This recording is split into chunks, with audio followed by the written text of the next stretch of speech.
Working the night shift had always appealed to me. The quiet hours, the solitude, the stillness. It felt like a chance to exist in a different world while everyone else was asleep. I'd only been the night guard at the Riften Tower for a couple of weeks, but already the rhythms of the job had become second nature. Riften Tower was massive.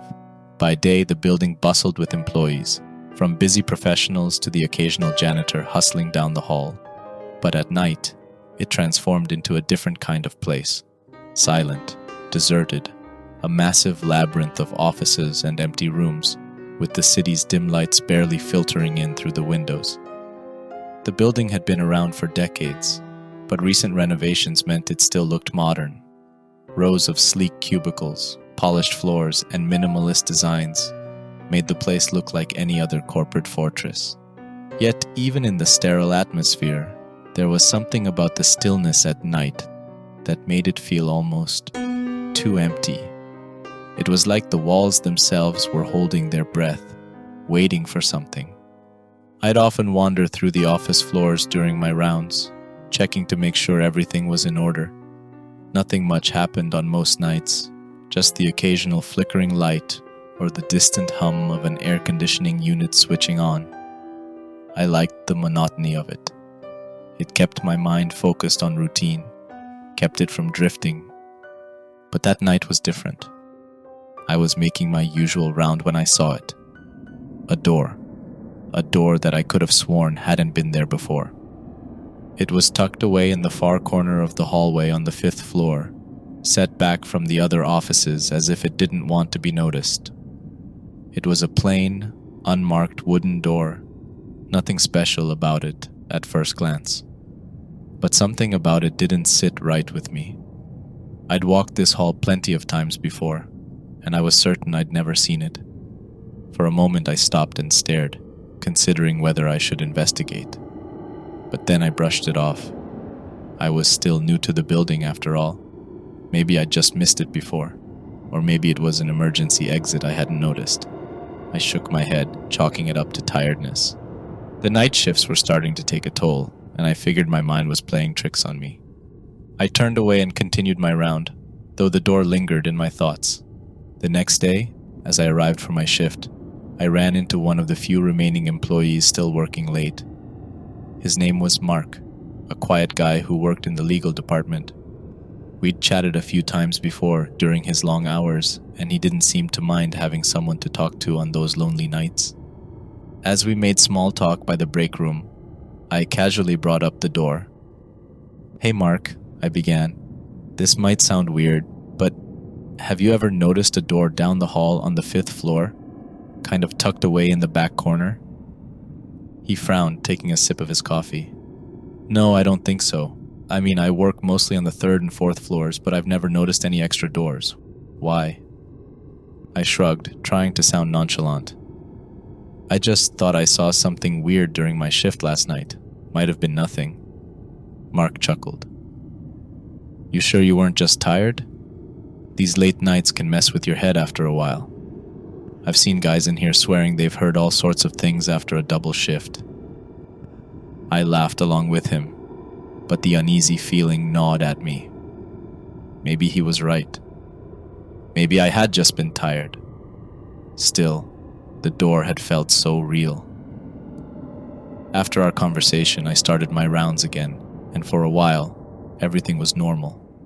The usual silence hung in the air, the only sound the soft click of my shoes against the polished floors. But as midnight approached, something changed. It started as a soft whisper, barely audible over the hum of the building's ventilation system. I stopped, listening carefully, but it was gone as quickly as it had come. I shook my head, telling myself it was just my imagination. But then, it came again, faint murmurs, like voices speaking just out of earshot. The sound was coming from the same hallway where I'd seen the door the night before. My heart raced as I walked down the hall, the whispers growing louder, though still just beyond understanding. I turned the corner, and there it was, the door, right where I'd seen it before. I stopped in my tracks, a chill running down my spine. The door shouldn't have been there. I'd convinced myself the previous night that I'd imagined it, that it was just a figment of my tired mind. But now, here it was again, standing before me as real as anything else in the building.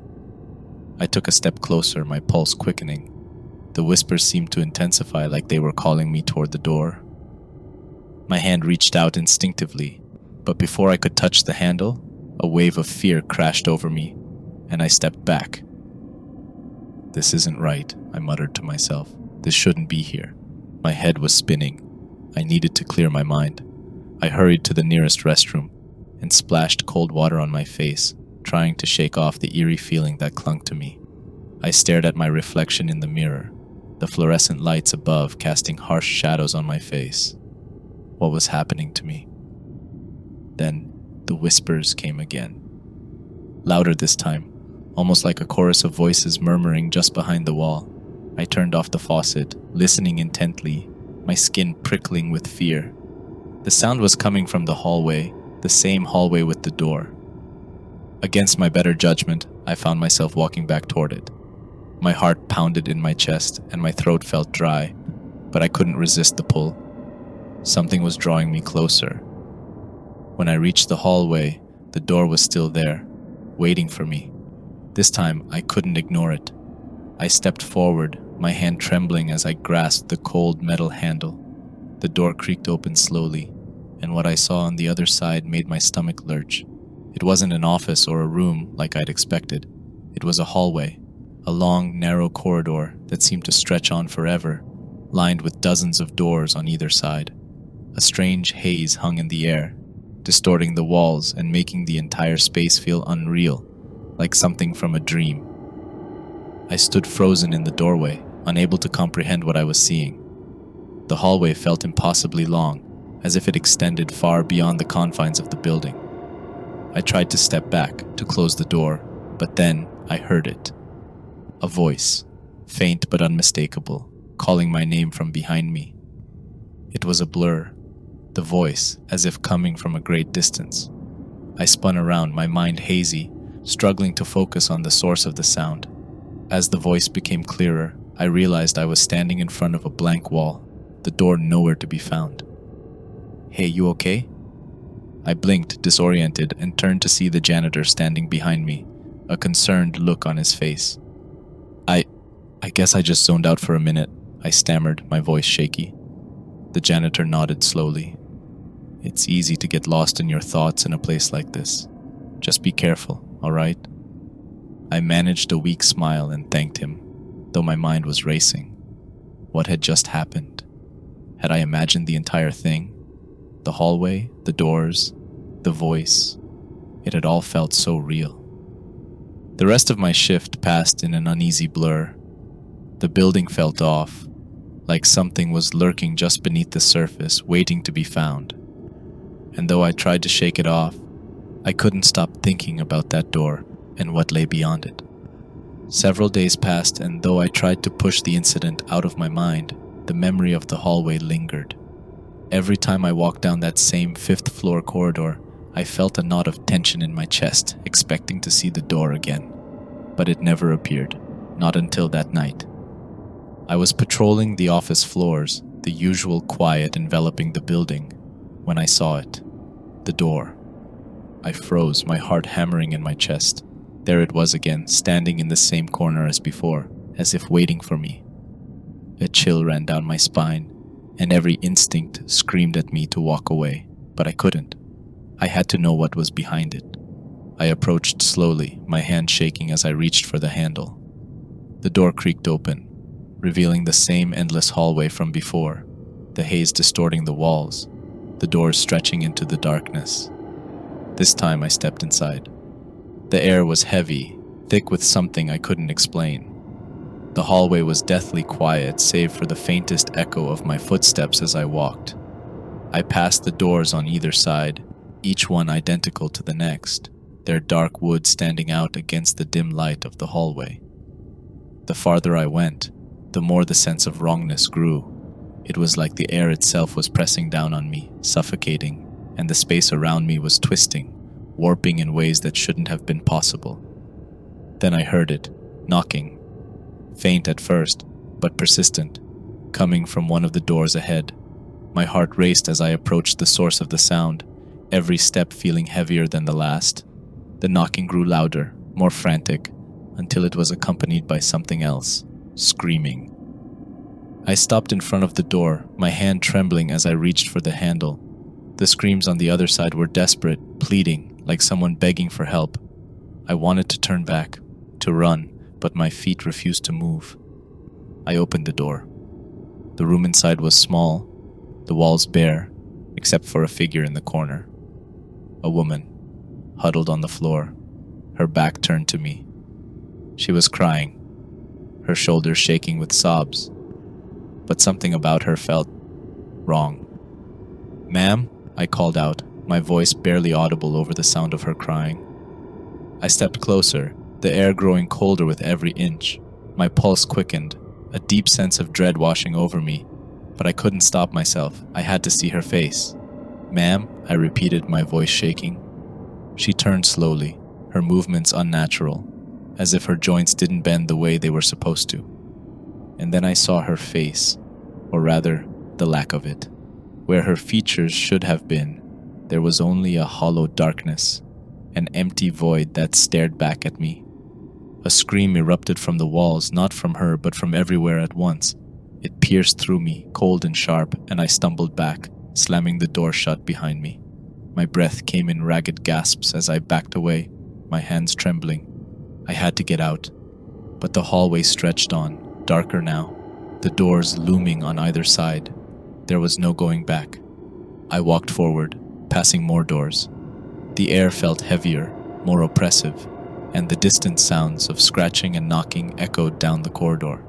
I didn't want to open another door, but the hallway seemed endless, and part of me feared I'd never escape unless I faced whatever lay behind them. I stopped in front of another door. This one was different, slightly ajar, as if waiting for me. Inside was a small room, barely lit by a single flickering bulb hanging from the ceiling. The air was thick with the smell of decay, and in the center of the room was an old wooden desk covered in dust. Papers were scattered across the floor, but there was no sign of anyone inside. I stepped in cautiously, my eyes scanning the room for any sign of movement. As I approached the desk, I noticed something scrawled on one of the papers, a drawing, crude but unmistakable.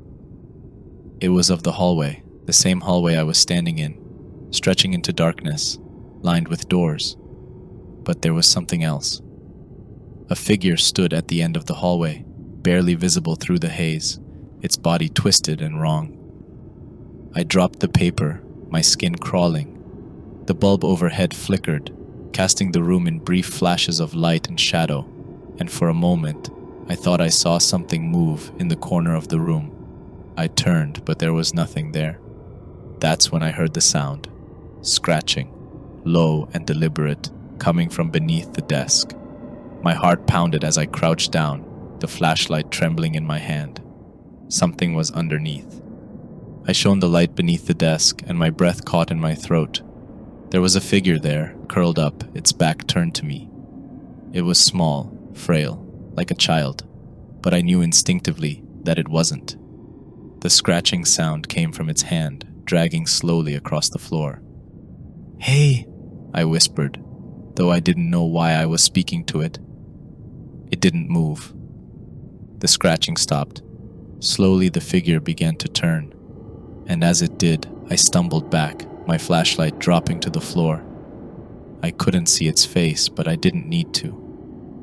The room was filled with an overwhelming sense of dread, so strong that it felt like the air itself was suffocating me. I turned and ran from the room, slamming the door behind me. I didn't stop until I was far down the hallway, the sounds of the knocking, the scratching, and the screams echoing in my ears. I didn't know how long I had been in the hallway. Time seemed to lose all meaning in that place. Every door I passed felt like it held another nightmare, and the farther I went, the more lost I became. The hallway stretched on endlessly, the haze growing thicker, the darkness at the end never getting closer. Desperation clawed at me. I needed to get out, but there was no end, no exit, no way back.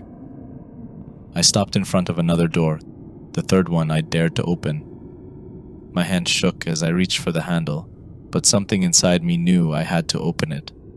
This one felt different, like it was the key to understanding what was happening. I opened the door slowly, my heart pounding in my chest. Inside, the room was unlike anything I had seen so far. It wasn't a twisted version of an office or a nightmarish scene from some forgotten corner of the building. It was familiar. A small, dimly lit room with old wooden furniture. There was a worn-out desk and a single chair in the center. Seated at the desk was a man, hunched over some papers, his back to me. His hands moved slowly, almost mechanically, as if he had been repeating the same action for an eternity. The room seemed to warp around him, the walls shifting subtly like a haze, distorting reality. I took a step inside, and the door clicked shut behind me. The sound startled the man. He turned slowly, and I saw his face for the first time. My breath caught in my throat. It was me. He looked older, gaunt, hollow-eyed, as if he had been drained of life over the years. But there was no mistaking it. The face, the eyes, the tired expression. It was like looking into a mirror that reflected a version of me that had endured something far worse than exhaustion. "Who are you?" I asked, my voice barely a whisper. The man didn't speak. He just stared at me for a long, uncomfortable moment before he gestured to the papers on the desk. I hesitated, but something in the way he moved, the quiet desperation in his eyes, urged me forward. I walked over to the desk, my hands trembling as I picked up the first sheet of paper. The handwriting was mine. Scrawled across the page in erratic, frantic lines were words. Entries, memories, my memories. I scanned the page, my heart sinking as I read. I can't escape. The hallway calls me back every night. It pulls me deeper, showing me things I can't unsee. Each door opens to a piece of me, a fragment of something I've forgotten or something I've ignored.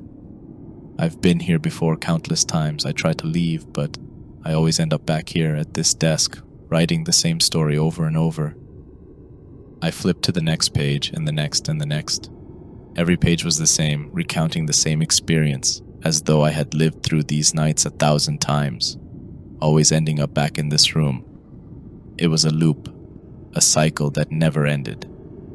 And then I saw it, the truth I had been avoiding. The hallway wasn't just some eerie place in the building. It was a manifestation of something deeper, something inside me. The whispers, the figures, the impossible doors, it all pointed to one thing. This place wasn't just real in the physical sense. It was a prison of my own making. I looked up at the man, at myself, and suddenly it clicked. I was trapped here.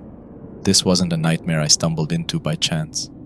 It was something I had been carrying with me, something unresolved. Every door I opened, every room I encountered, was a piece of my past, my fears, my regrets. The hallway was endless because I refused to confront it. And the man sitting before me, the version of myself that had been trapped here for what felt like an eternity, was a reflection of what would happen if I continued to ignore the truth. "Why?" I asked, my voice shaking. "Why am I here? What is this?" The other me, older, hollow, finally spoke. His voice was soft, broken. "You've always been here, you've always known, but you keep running." I shook my head, backing away from the desk. "No, this isn't real. I'm not trapped here. I'm just a night guard. This place isn't. This place is you," he interrupted, standing slowly. "And the more you avoid it, the more it consumes you. The longer you stay, the harder it is to leave." Suddenly, everything made sense. The whispers, the voices, the endless doors. It wasn't the building or the hallway that was wrong. It was me. This place wasn't just haunted. It was haunted by me. My own guilt, my own unresolved past had manifested in this eerie space, and I had been avoiding it for far too long. I glanced around the room, my pulse quickening. The walls seemed to close in, the distorted haze growing thicker, I needed to leave. I had to get out before this place swallowed me whole. "How do I escape?" I asked, turning back to the man. He gave me a sad smile. "You can't leave until you face what's behind the final door." A cold shiver ran down my spine. The final door? The thought of opening yet another door in this endless nightmare filled me with dread, but I knew deep down that he was right. This was the key to everything. If I wanted to break the cycle, I had to confront whatever was waiting for me behind that last door. I turned, and there it was, at the far end of the room, almost hidden in the shadows. A single door, unmarked, waiting for me. With trembling hands, I approached it. My heart pounded in my chest, but this time, it wasn't fear that drove me forward. It was the desperate need to end this once and for all. I opened the door. Inside, there was no hallway, no screaming or knocking, no twisting walls or eerie figures. It was an office, a normal, everyday office, just like the ones I patrolled every night. And in the center of the room, sitting at a desk, was a version of me I hadn't seen before. He was calm, peaceful. His eyes met mine, and for the first time, I felt a strange sense of clarity. "You're not lost," he said softly. "You just forgot how to find yourself." I took a deep breath, the weight of the past finally lifting from my shoulders. The whispers, the figures, the doors, they were all a part of me, fragments of a life I had been avoiding, pieces of myself I had refused to confront. But now, standing here, I understood. I wasn't trapped in the building. I was trapped in my own mind. As the realization washed over me, the room around me began to dissolve, the walls fading into light. The oppressive weight lifted, and I felt myself letting go of the fear, the guilt, the regret that had kept me bound to this endless hallway. And then I was back. Standing in front of the wall in Riften Tower, the door gone, the hallway a distant memory. But this time, I felt different. The building felt different. The air was lighter, the oppressive atmosphere gone. I took a deep breath, feeling a sense of peace I hadn't felt in years. I didn't need to look back. I knew the door was gone for good. I left the building that night, the shadows and whispers behind me. I still couldn't fully explain what had happened, but I knew one thing for sure. The hallway wasn't real, but the fear, the regret, the unresolved past I had been running from was. And now I had finally faced it. And I was free.